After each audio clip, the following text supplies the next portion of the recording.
It looked terrible. The water wasn't here, it was nearly a kilometre out there.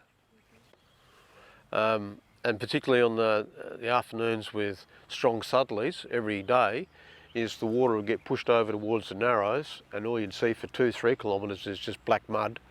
And down along this shoreline here where there's a sandy ridge or sandy beach, all you'd see is these dust storms dispersing the sulphitic sediments.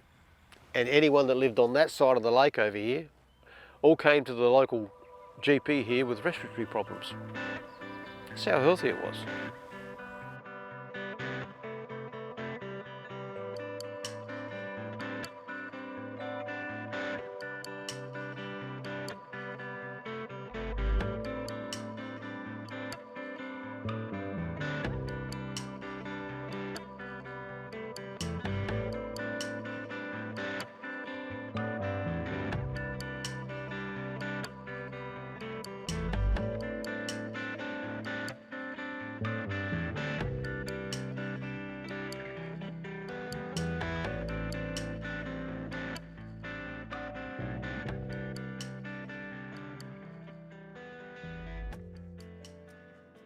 The meeting of the water site and the Murray Mouth is a very important place to Ngarrindjeri. We've got a lot of our creation stories which passed and told on to us from the time of creation, and there are lots of the stories revolve around the Murray Mouth and the lower lakes and the Coorong area. It's a very important place for our people. It's a very important place for us to maintain connection, and we need to keep it healthy so that we can keep our people healthy.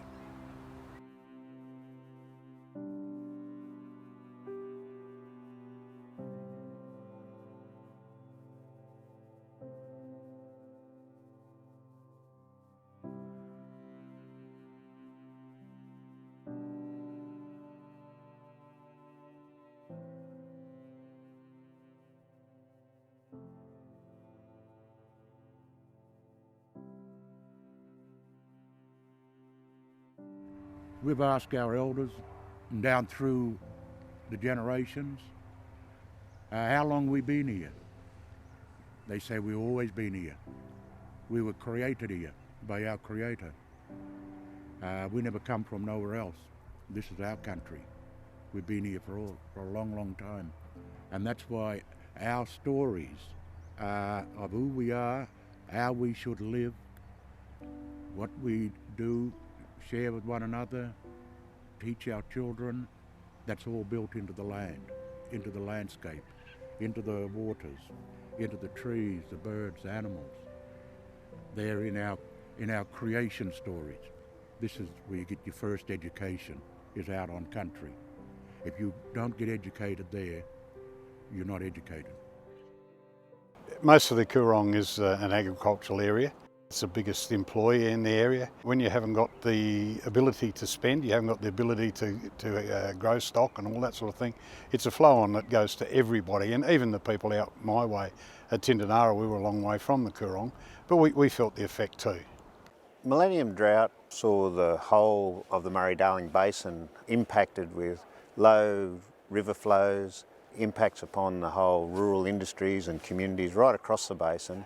And I guess in some ways that really culminated down here in the lower lakes and Coorong area, where end of system flows got so low that the evaporation was faster than the water flowing in, and the lake started to dry down. Exposed acid sulphate soils, high levels of salinity, all sorts of impacts on the wildlife and the communities and the people down here. Irrigation industries were suffering. It was just a terrible time.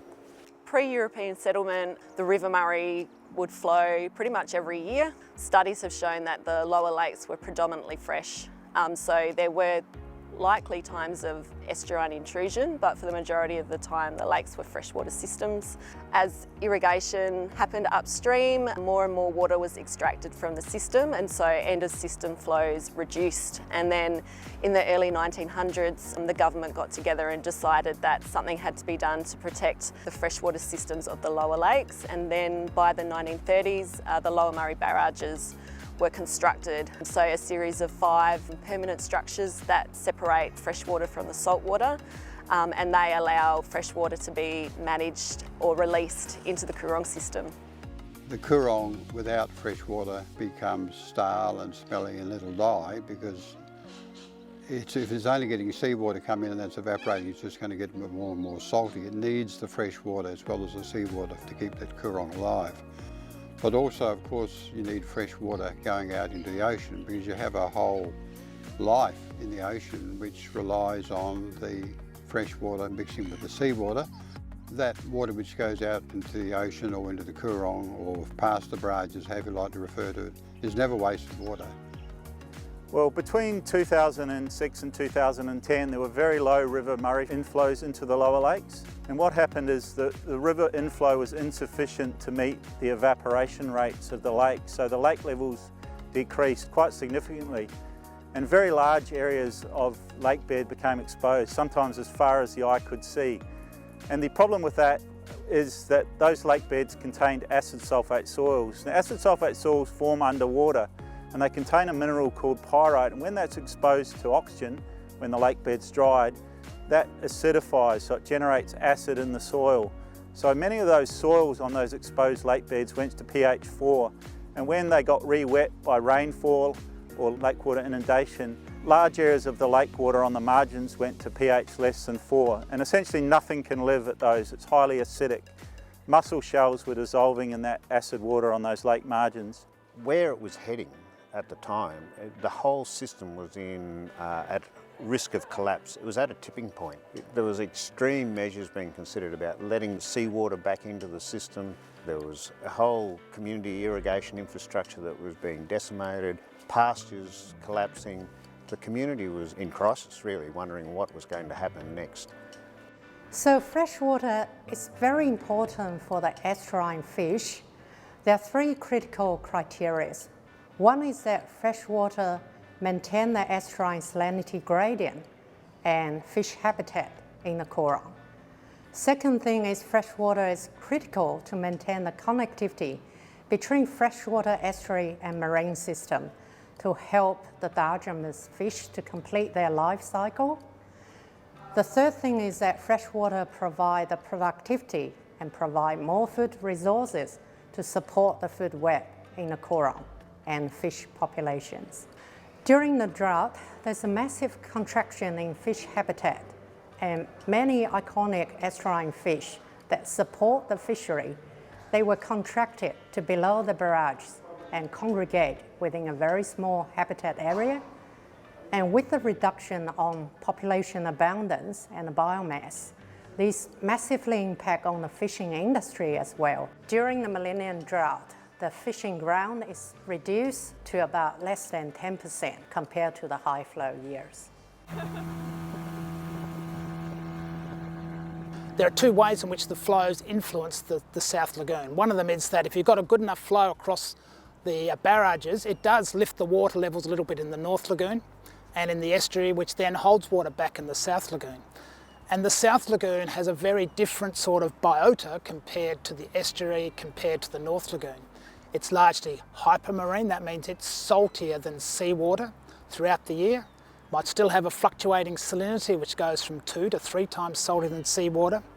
But the food chain's a really simple one. It's largely dominated by a single aquatic plant known as Ruppia tuberosa. This is essentially an annual plant. It germinates in the shallow mudflats. They're often dry in the summer and autumn when the water comes back. It has to go through its reproductive cycle, so it takes time to grow. Coming around about September, October, it should be putting up flower stalks to flower. And then after it's finished flowering and producing seeds, it produces these little starch-filled organelles called chorions, which then use as an asexual form of reproduction. And you can get vast quantities of these. I think I counted back in the 1980s, 20,000 seeds per square metre was a typical density. In the case of the chorions, it might have been 1,000 to 2,000 per square metre. You know, now we're lucky if we get 200 seeds per square metre, and we're lucky if it's 10 chorions per square metre. And those two things maintain this plant. Now what's happening now is that the flows, because there's not as much water, instead of being spread out over the spring and generally increasing, November to December usually have higher flows than earlier on in the year, the water levels in the South Lagoon drop much earlier. And so these aquatic plants that have had the water over them during winter time suddenly get exposed. Aquatic plants don't survive when they're exposed to the sunlight. They can't reproduce and so forth. And so that then reduces the ability of this plant to maintain itself. This plant is also really important. It's habitat for fish. They'll lay their eggs. The little salt-tolerant smallmouth hardyhead lays its eggs on the plants. The plants feed the birds, not just those seeds and turions, but it's also plant material. Just the foliage and that is taken by a whole range of waterfowl like ducks. Historically, this plant would keep performing well because the water levels were up all through the summer and into the autumn, and might only have a month or so when the mud flats are left exposed at the end of autumn before water came back. In this particular situation, the thing which has really struck me is that right at the moment, you hardly see any duck in the system during autumn. Back in the 1980s and 90s, and even in the 2000s when I used to go down there were substantial numbers of ducks and swans using the South Lagoon for food. You go there in March, April, hardly a waterfowl around because there's virtually none of this plant present. My grandfathers used to count birds in the acres. It didn't matter if you talked about waterfowl or if you talked about swans. It was 5 acres of swans. It was 20 acres of ducks. Just talk about fish, just talk about 3 tonne of this, 4 tonne of mulloway, 5 tonne of mullet. Now we talk a few hundred kilos of each species. It's been degradation of habitat. It is the environment that drives natural productivity. And if you haven't got a healthy environment, then you don't have natural productivity. We thought we'd better ride it out, but because we were only small, we were one of the smallest dairy farms on the peninsula, but having said that, we were very productive because of the water. And once the water was taken away from us, we either had to relocate or scale down, and we weren't big enough to scale down because of the lack of water. So we decided to relocate. Our son, he went down to Mount Gambier. We stayed up at Ngarrindjeri and looked after the young stock and just kept the water up to them each day. And having to do that was a good reason to make us get out of bed each day because you had to care for the welfare of the stock. Of course, a lot of people left farming. They sold their water, retired, or they went to a different type of farming. Where I come from at Jervois, which is opposite Tailem Bend, we had 36 dairies from the Wellington ferry to the Jervois football oval. There is now 6. When the drought hit, it meant to us that we weren't able to do some of the things that we could do, some of our traditional practices. So people became more disconnected, A, with each other and B, with the country. We need that continual connection of water so that our people can maintain their connection to country. Some of those practices, for instance, swan egging, our people would go out and collect eggs. When the drought hit, the lakes lowered, which meant that foxes and such could get out into the reeds where the swans would breed, so they wouldn't go in there. So we needed the water to keep the lake levels higher.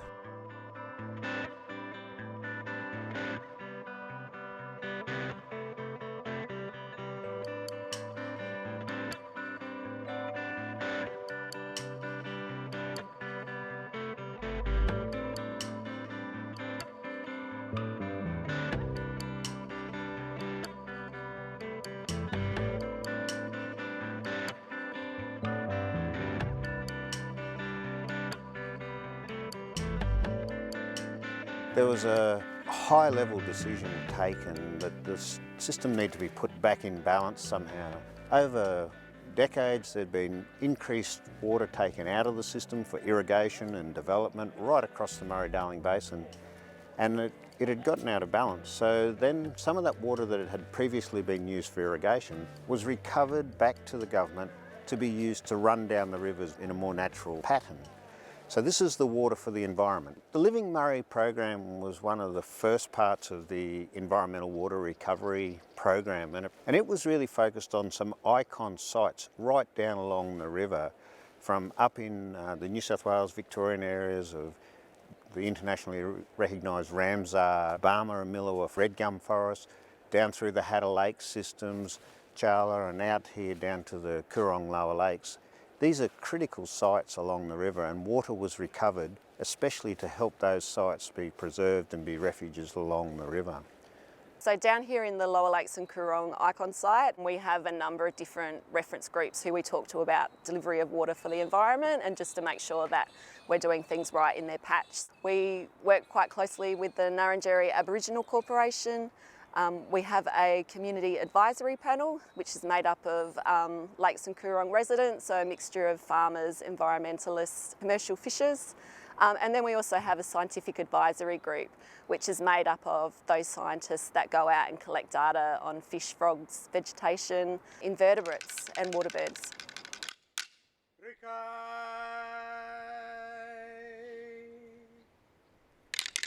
We're here today at the Goolwa Barrage. We're gathered for a commemoration event, so commemorating a decade of connection and healing for the lakes and Coorong and its people. I guess there's three aspects for today. So the first is celebrating the many outcomes that have taken place over the last 10 years from the connectivity between the river channel and the Murray mouth. So those outcomes are ecological outcomes, they're also social and cultural and economic ones. Still a really long way to go. This area is only just starting to recover really, but there's significant ones we want to celebrate. The second is to honour the people. So honour all those who have been working really tirelessly, passionately over this time for the area's gradual recovery. And that includes significant collaboration between all parts of the communities, government organisations, non-government organisations, scientists, Ngarrindjeri people down here and general local community members. The third reason why we're here is to acknowledge the absolutely essential role of water for the environment to keep iconic, internationally significant Coorong and Lower Lakes area alive and its people alive as well. And today we've got a number of people representing all the different stakeholders who have worked with us over the last 10 years to come and share their experiences, reflect on what the drought was like, what the last 10 years have been like and where to for the way forward. Water for the environment over the last decade or so has one of the highlights, and we're here to celebrate today, has been this capacity to be able to ensure that the river stays connected with the Coorong. Now, there are fish species that rely on both being in the salt water and in the fresh water. There are fish species that rely on the fresh water making its way into the Coorong to set triggers for their breeding patterns. It's exported literally millions of tonnes of salt out of the river system from upstream out into the ocean environment. The other things that we've seen is the water gets used many times, so we can get a bird breeding event up in the Murray or one of the tributaries. We can water wetlands adjacent to the river on the way down. We can carry that salt, and that same water then can cause the fish breeding event in the Coorong. It's a multiple use system all the way along the river. We operate and maintain 5 barrages that separate the fresh and the salt water. So the 5 barrages being Goolwa, Mundu, Boundary Creek, Ewe Island and Twitchery. When I started here in 2009, we had 4 fishways over the 5 barrages. So between 2013 and 2016, we have constructed an additional 6 fishways over the 5 barrages. So we now have a fishway, at least one, on every barrage. Since about September 2010, we've actually been able to keep at least barrage fishways open. So we've had continuous flow for the last 10 years. So at some periods, it hasn't been a lot of water, especially over summer. It's often just a trickle flow. But for the majority of time, we've had at least all the fishways and at least some attractant flow going. So that means that native fish are able to migrate between fresh and salt water, and we're able to get those really important freshwater flows down to the Coorong and support the food chain there. We work really closely with our scientists, and they give us lots of information about how fish are migrating and different times of the year that are really important to be releasing water. So it's not just the times of the year, it's also the locations. So here at Goolwa, this is one of the closest barrages to the sea. So that fish that are migrating from the ocean into the lower lakes, we're able to open gates here and release fresh water so that we can get some cues for their migration. And then similarly, out at Ngarrindjeri Barrage, which is the closest to the Coorong, we're able to time releases there at certain times of the year. There's a range of different ways in which our monitoring and research has informed management, and largely it is that local scale operation of the structures and then that broader scale delivery of water, which may include even delivering water from the dams as far upstream as Hume. There are fish ecologists out at the barrage at the moment, and they're collecting data on young of year Congoli and common galaxids. So these are diagenous species that need to migrate between fresh and salt water to complete their life cycle. And at the moment, the little young of year species that have just been spawned out in the Coorong are making their way back up to Lake Alexandrina, where they're going to grow big and fat.